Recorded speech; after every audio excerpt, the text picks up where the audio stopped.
So welcome to the Boswell Niche virtual event. I am honored to introduce to all of you, or if you don't know her, and if you know her, welcome back, Cetonia Weston, who is she is an author of The Misadventures of Toni Macaroni in The Mad Scientist. And she is also the proprietor owner of Niche Book Bar, and which is currently a mobile bookstore and soon to be a bricks and mortar one. And I just want to say hi to Cetonia and just note that I said niche. Yes, well, thank you everyone for coming. Once again, my name is Cetonia. So I don't know exactly how we want to get started with that. I think let's start off with the book, talking about the book. I think so. So it did come out February, but with COVID following up soon after in March, that really left little time for a lot of events. So this is the first in my Misadventures of Toni Macaroni series. I wanted to get started by just reading. This is a chapter book, so I want to get started by just reading a little section of it. It kind of gives you a good view of what the book is about. Okay. My name is Antoinette Estella Jean May MacArthur. I'm not sure I like it. It is really long and hard to spell. Mama said that her and Dad could not agree who to name me after, so they just named me after all my grandmas. I'm not sure why I have to have a long name because they could not decide. I told Mama so, but she gave me her tiger lady look, so I just think it to myself now. Besides, anything is better than what my dad calls me. Because of him, everyone calls me Toni Macaroni. He says it's because my arms and legs are skinny like noodles. Even kids in my class call me that now. I can't live it down. I threatened to sue, but that just made them laugh more. Being 7 is not all I thought it would be. It's not my fault my arms and legs are so skinny. Dad says they are skinny because I am too picky. I know that is not right, because I eat all of Mommy's cooking. He just cooks like a mad scientist. Just the other night, he tried to feed us worms for dinner.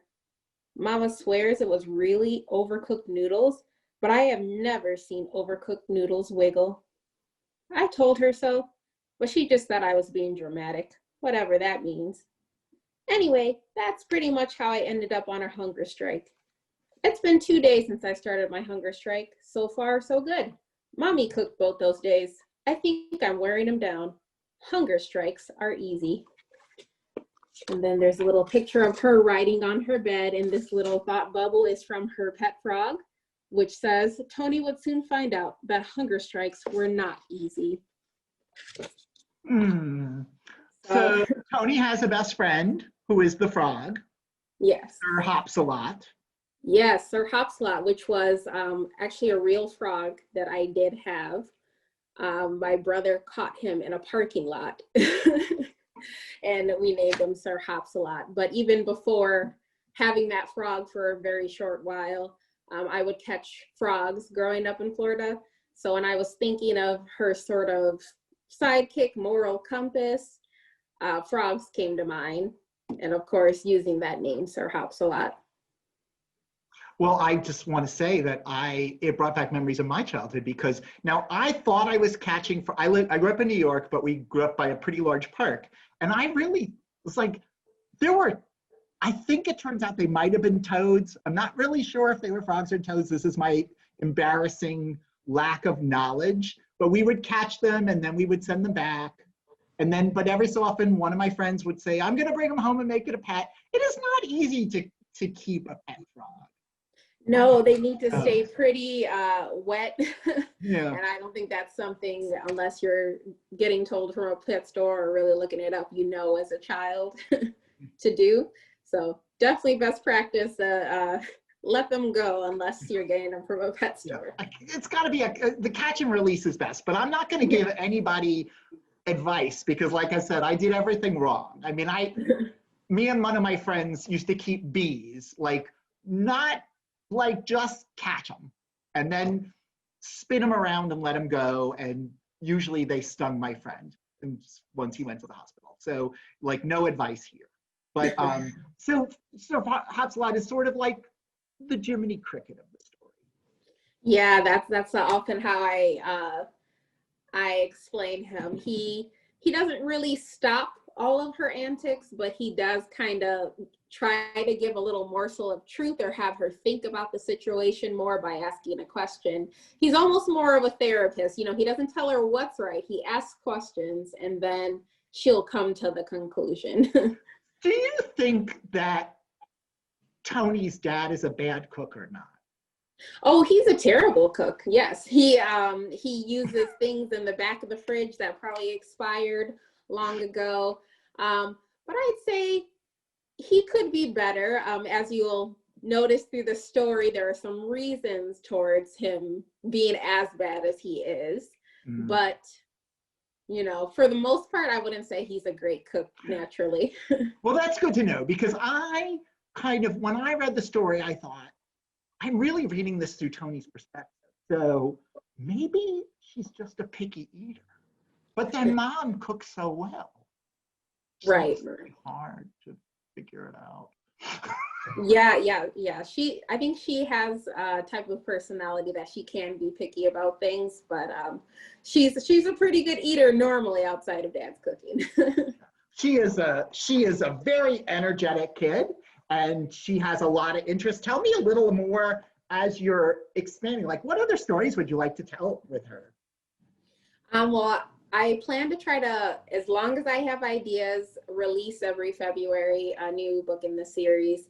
I am this next one, just to give a little snippet. It is about her being suspicious about her neighbors that just move in, and letting her imagination run wild because she finds them a little bit different. So that'll be a story to tell. I think a lot of my stories will be her carrying things off much larger than they should be, and then having to be reined in and learn something at the end of it. One of the things I noticed about the book is that while her name is Antoinette, I was thinking about you, and I said, Cetonia, she could be a Toni. So is there any, do you feel like there's a little Toni from your Toni? Oh, definitely. She is actually, at the end of the book, I have a little shout out to my friends and family for the help. And I also thank you to the over-imaginative little girl that still lingers in my heart and yelled to be let out. So Toni pretty much is me. My nickname was Toni Macaroni among many nicknames. Really? And it was because of my very skinny arms and legs. Called that Bony Toni Macaroni. So, and I don't be so cruel. Your parents didn't call you that, did they? Oh yeah, Toni Macaroni, Bony Toni, definitely. Had me crying. I don't think it made me so much sad. It just was just like, oh, here this is again. That's not my name. But I was often indignant as a child. Were you? Yes. Were you standing up for what was right? In my mind, at least, most of the times, my way of right. So a lot of the things she does is things I have done. What really got me started on this book was going back home from college. And every time I go back home, if people would tell the same stories and maybe some new ones here and there about me as a child, and I'm just like, yeah, these are crazy. I don't remember any of these. And then, you know, in between my eye rolling, I was like, you know, these are actually really funny stories. And then, of course, I remember some myself here and there. I was like, this would make a great book series. So it was actually in college I first thought of Toni Macaroni. So this is a guideline for aspiring writers, both adult and children, is take what maybe is slightly embarrassing and realize there's a plot there. Yeah, exactly. So it took a long time to really put pen to paper, I guess, so to speak. But once I got it rolling, it finally came out, and now, you know, it's not been a year and I'm already almost done with the second. So Oh, cool. just I right. would say there are a few educators in the audience, so, and some moms and parents and stuff too. So I know that you visited some schools, right? So you're up for that. So they should know that. Yes, I have visited some schools. Some are going to be virtual. I Right. did go in person and read, I think, a chapter or two at an after-school program outside. So, Oh, nice. Do you, and we should, maybe this is the point where we should say there's a Toni Macaroni doll, yes, so I which have I believe her over here. she is So adorable. yeah, so she's a little felt doll. I found someone on Etsy, Felts and Winter Felts, I believe is the name on Etsy. So she did the little doll for me, and then I bought little glasses, and I just took a little needle and sewed it on her face because I wanted, you know, some thick physical glasses for her. Yeah. Well, you know, I've read that not only, well, first of all, I love purple. And secondly, I've heard that that glasses protect you against COVID. Have you heard this? That they, I have not, but I think that can make sense. yeah, Glass one opening. there was a Chinese study that just came out that where they noticed that the people who were coming in for treatment weren't wearing glasses. And since the eyes are also a Gateway, yeah. gateway to the place where you get sick, you know, the fact that you're sort of wearing natural protection. The problem is that I only wear glasses for reading and watching videos. So when I'm outside, I'm not wearing them, but I do sometimes read outside. So, you know, I'm being protected, and I should do more of that. Although I might also hit a car. You know, this is a lovely book, and I could talk for hours about it. But I would also, I just think it's, I know a lot of folks want to know about your bookstore plans. I should note the book's also available on your website and also at Boswell. Before we go, I was going to ask you about Chastity Hampton, who did the illustrations. So were you paired up, or is that a friend of yours or a colleague or a professional? I found her on a mutual group on Facebook. Very cool. Very cool. So I'd love for you to talk a little about the bookstore. I know some people have read about it in the Journal Sentinel, and I know you've been on some panels and things like that. And I know maybe some people have already visited you when you've been in the had your mobile book out. So tell us a little about it. Yes, so my business is often said niche here from Milwaukee, but I originally started off with niche book bar because that is how I pronounce that word. And really the premise of niche book bar is to have a place where you can easily browse through varied Black literature. And that was important to me just as a reader, because I remember growing up and really never seeing myself fully represented. Like I maybe took parts from Anne of Green Gables and parts from Junie B. Jones, but they weren't completely me.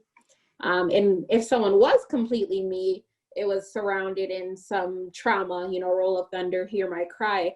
I connected to her, but then that trauma was, you know, that's people don't want to see only trauma, and people aren't only trauma. So that's the drive behind niche.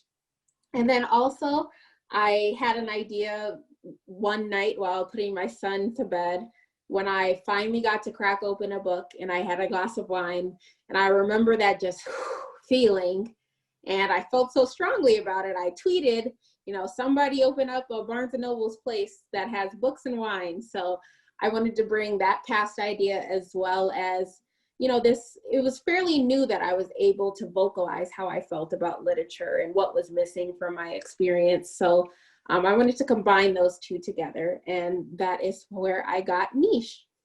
But I won't be upset if you call it niche. Well, you know, we did have this discussion, and I immediately went to all the dictionaries and stuff, and what was really interesting was like some dictionary said, like there wasn't like there are two pronunciations. There are some places that say one and some places that say the other, and then some places that say both. And I thought, how odd. And normally, pronunciation variations, most dictionaries are more descriptive, and they say this is how people say it here. I thought maybe it was geographical or something like that, but I read one that said niche is the way it's supposed to be. I was like, whatever, that's not the way we do things anymore. But anyway, however you pronounce it, it's Niche. So it's more important that you can Google it, right? Right. You have a Facebook page, which I can also send to folks. And does that let people know where you're actually, before you open your physical store? Is that the best way for people to keep track? Instagram or Twitter? Like what do you use to tell people where you are? Facebook is going to be the best for knowing ahead of time where I'm going to be. Instagram, just because that's more of a pictures platform. I might post to Instagram when I'm already there. Okay. But usually Facebook is where the events are going to be shown ahead of time. And then I think I definitely want to let everyone know, Daniel knows, something is going on with my iPad. So I do see the questions popping up, but it is not allowing me to click or read through them to answer them. So I am not ignoring everyone, but I want you all to know as well. Well, I'm going to field some questions to you. So don't worry, we're going to get them all, unless there's 700 of them, then we might not get to them all. But if there's a reasonable amount, we'll get to everything. I did want to know, so you're going to have, you're going to get an alcohol license. You'll have some beverages, and I assume some snacks or food, or some, like light food. Yeah, like light bakery items. Yeah, the kitchen. I will tell you, when I worked at Harry W. Schwartz for years, and we had a few stores with kitchen, nothing with full kitchens. We had the light license, and then we opened a store in Messine that had more stuff, and we found it. It's tricky. So, are you going to have a partner helping you with the food? Do you think, or do you think you're going to go? The plan is to hire on one person part-time, or but I think I will start off to see how that goes, because it's not going to be any food that I'm preparing really. I really just plan on doing like baked goods, take it out, put it on, here you go. So not like Tony's dad's food. Nope. I'm not so bad of a cook, but I think I will leave the cooking to restaurants. You're going to have adult and kids books too, right? Oh yes, definitely. And just highlighting Black writers, and making sure all your favorites and other books of the community. You also have a Black author collective that you work with. Tell people a little about that.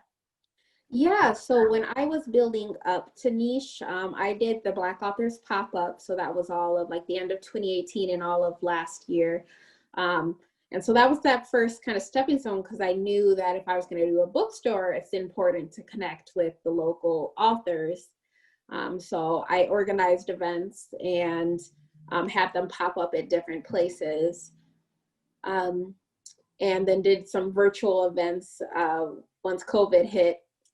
But really, I switched that over to Black Authors Collective rather recently, because before it was sort of focused on popping up and seeing, who's coming, who wants to see Black authors, how many people really want this, because I wanted to be sure this is something the community wanted first. So now I want to switch it more to focusing on helping each other, asking questions, a collective, Right. So that is under the Niche Book Bar Facebook group. And I do have an album which has a directory of all of them. Oh, that's great. The first question is from, Natalie Bieberitz. She's age 6, and she wanted to know how you decide what to write about. She's had a hard time thinking of what to write when she's supposed to write for school. And Lainey wants to know if your dad was a bad cook. Okay, well, to answer both of those, I really always say the first thing is to just write. It can be complete just jumble, But sometimes what you'll find is if you just write about what you're thinking or write about something random, ideas will come to you as you go. So I started off with Toni Macaroni by writing things that I'd done as a child, things I thought were funny, things that I wanted to convey. And then I just wrote, and then I did a lot of deleting later, and then came back and got a more direct plot. So I think the start of anything is to just write and let the ideas come as you're writing. You know, you are the wisdom, you have the wisdom of the sages, because almost the best advice that we always hear over and over again is write, you know, just write, and read. So maybe, I think that might be playing up to us because we're in a bookstore. And then the question about if my dad was a bad cook. So I grew up between my mother and father. So my birth father is a self-pronounced chef. So he was very upset when I teased him that the book was about him. But I would say it's more of my stepdad that was the bad cook on that side.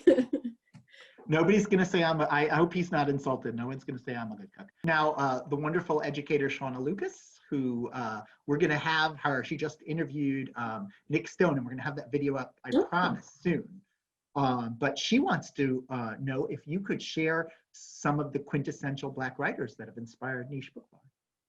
Niche Book Bar. Okay, well, I'm going to say right off the bat, Octavia Butler. She always comes in. I think she was really the first person I grasped onto when I finally, I was like, why am I, like, what is this feeling while I'm reading? What have I always felt like? And I finally pinpointed, it's like, oh, the things I'm interested in seeing myself reflected in aren't there. And so first it was Octavia Butler. The first one I read was Fledgling, and then I went through all the others, Kindred, Bloodchild, the Xenogenesis series. So she is, I think, a good groundwork right there. Toni Morrison, because I do love literary fiction, and The Bluest Eye. I remember, even though, you know, that is kind of a trauma work, I still remember how I felt when I first read it, and how it first made me, and I read that very young, so I don't think I fully understood everything, but I do remember connecting to that feeling of why, what is that, you know, they call it microaggressions that make you feel like you're going a little crazy, because it's like, why are things this way? Why do I feel this way? Why is this the standard? So I think she really opened up, as she always has. I'm being emotional because she just passed. She opened up a lot of dialogue that helped me organize my own thoughts and feelings. So those two right off the bat. Newer authors, I love Jesmyn Ward. So I really love the way she is able to describe ordinary things, and sometimes things that aren't so beautiful, in a way where they are just the Taj Mahal, they're just beautiful after she gets done describing it and writing that down.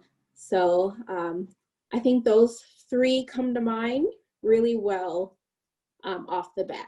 Oh my gosh. Well, so Toni, I'm going to say, we're not going to, since we're talking about kids' books now, we could definitely talk a little more about kids' books, but I could talk to you for a couple of hours about adult books. I'm so excited to ask. I just want to spend a couple hours like, did you read this? Did you read this? Did you read this? Did you read this? But I'm not going to do that because I think it's going to be a little overwhelming for people. So Kate Wilson wants to know, do you have a physical location in mind, or a neighborhood, or a...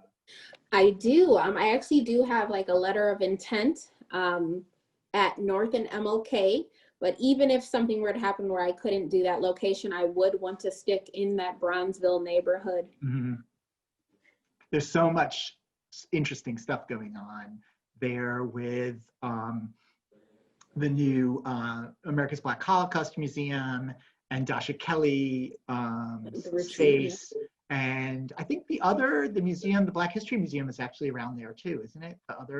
Isn't there another program? As far as I know, I only know of the Holocaust Museum that's over there. I know there's quite a few art galleries popping up. I know the African American Chamber, I think, is over there, about to be opened. They're going to relocate right from downtown. Yeah. So Penny from our pals, the Kodreski house, Penny, age 8, has a question. What bad food did you see?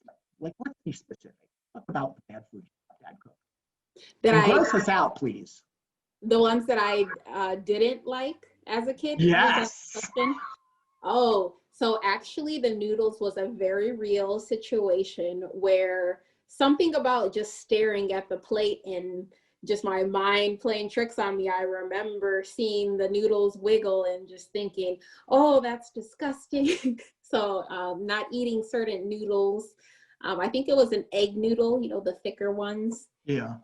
You know, there's a bait shop near my house, and I always think, wouldn't it be crazy if someone had bought a bunch of worms and tried to serve them with some sauce on it? And so you think they were noodles, and then they'd start moving. Yeah, and I think so that imagery came in right there. I didn't like, which is going to shock many children, I'm sure. I didn't like Jell-O or any food that shook.